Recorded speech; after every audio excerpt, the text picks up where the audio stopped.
Last part is putting this all together with what we did earlier today. Identifying the type of lines without a graph, but this time these equations are not in slope-intercept form. So remember, we have to have them in y equals mx plus b before we can examine them and look at their slopes and y-intercepts. So we first got to do an extra step of doing that. So I'm going to start by, I only want my y over here, so I need to get rid of this times 6. So I'm going to divide by 6, and everything gets divided by 6 on that side. So y equals, now x divided by 6, I can't simplify that, so I'm going to leave it as 1/6 x. And then negative 12 divided by 6 is going to be negative 2. So now this one is in slope-intercept form. Let's do this one. I want y by itself, so I'm going to start by adding 7x. The plus 7x and minus 7x cancel out. I'm left with 6y. Bring it down. I can't combine these, so I want to write it in the form of mx plus b, so that would be 7x plus 24. I'm going to divide by 6 to get rid of that 6 out front, and I'm left with y equals 7/6x plus 4, because 24 divided by 6 is 4. And I can't simplify 7/6. So now I have two equations in the form of y equals mx plus b. So let's examine the different parts. I would say that they have different slope. And I'm just abbreviating to go a little faster. And they also have different y-intercepts. So that means that they are intersecting lines.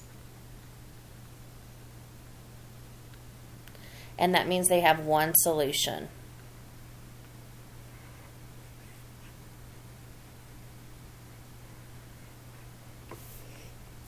Example 14.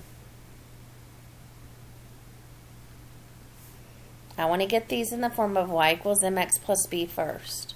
So I want this y by itself, so I'm going to start by subtracting x. So that leaves me with y minus 1 equals negative x. And I have this plus 0, but I don't necessarily need to write it down. But I can move this minus 1 by adding 1. So that crosses out, and I'm left with y equals negative x plus 1.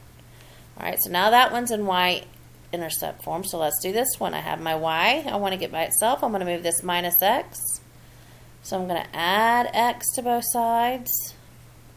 Y equals x plus 1.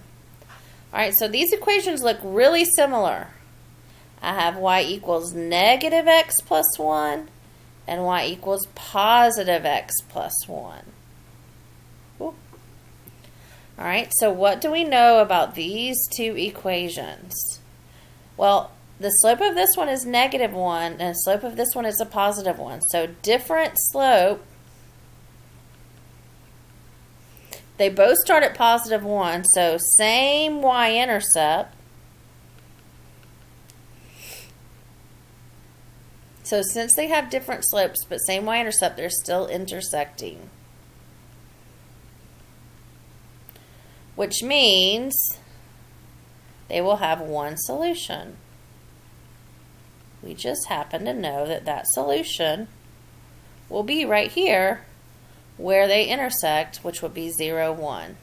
You don't have to know that exact piece, but if it does make sense to you and you do understand that, then awesome. But as long as you guys see that they have different slopes, same y-intercepts, different slopes automatically means intersecting lines. One solution, wherever they cross.